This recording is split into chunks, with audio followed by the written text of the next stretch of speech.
Imagine un MacBook tout neuf, avec la puissance d'un iPhone, mais à un prix beaucoup plus abordable. Et si Apple s'y mettait vraiment? Selon l'analyste Ming-Chi Kuo et des références dans le code de macOS, un MacBook 13 pouces le cost équipé de la puce A18 Pro est en préparation pour fin 2025 et début 2026. Reste bien jusqu'à la fin pour comprendre quelles performances attendre, à quel prix, et si ce portable vaut réellement le coup. C'est parti!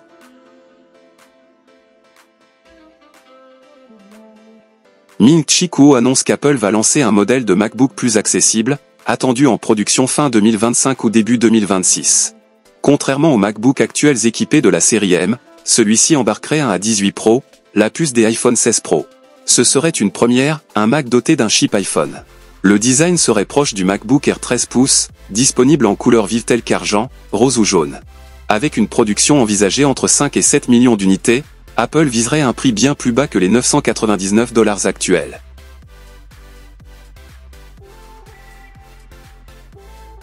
D'après les benchmarks Geekbench 6, la 18 Pro obtient environ 3400 points en single-core et 8500 en multicore. C'est une progression d'environ 18% par rapport à la 17 Pro. Ces scores placent la 18 Pro au niveau du M1, multicore, et presque égal au M4 pour le single-core, tout en surclassant les processeurs Intel grand public.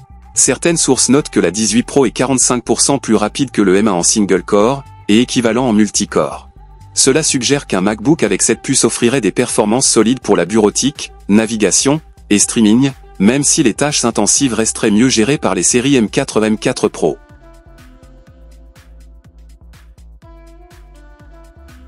Commençons par les avantages. La 18 Pro est gravée en 3 nanomètres, dispose d'un CPU 6 cœurs et d'un NPU 16 cœurs, 35 top. Il inclut un GPU 6 cœurs, la compatibilité Ray Tracing et une excellente efficacité énergétique. Passons maintenant aux inconvénients. Toutefois, les puces A ne supportent pas certaines fonctions clés des M-séries, comme la virtualisation ou la gestion poussée d'écrans externes. La puce est optimisée mobile, ce qui limite les cœurs GPU au CPU par rapport aux M-séries.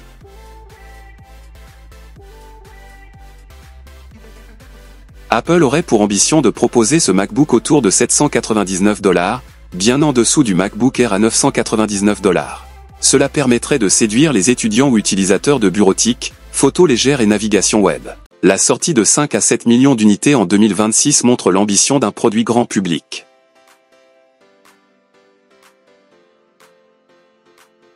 Ce MacBook marquerait un tournant stratégique, réutiliser une puce mobile pour un ordinateur portable économique. Cela pourrait créer une gamme, MacBook Lite. Cela dit, les utilisateurs avancés continueront de préférer les M-séries pour les fonctionnalités pro. Sur le long terme, Apple pourrait décliner cette idée avec les prochaines générations A-série, A21, et pourquoi pas, repositionner la série M vers le haut de gamme uniquement.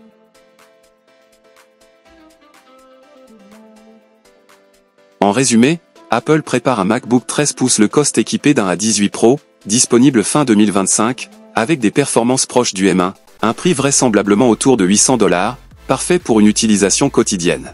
Alors, est-ce que ce MacBook économique avec puce iPhone t'intéresse? Tu le verrais en complément d'un RM4? Dis-moi tout en commentaire. Si cette vidéo t'a plu, like, abonne-toi et active la cloche pour suivre nos prochains dossiers Apple. À bientôt.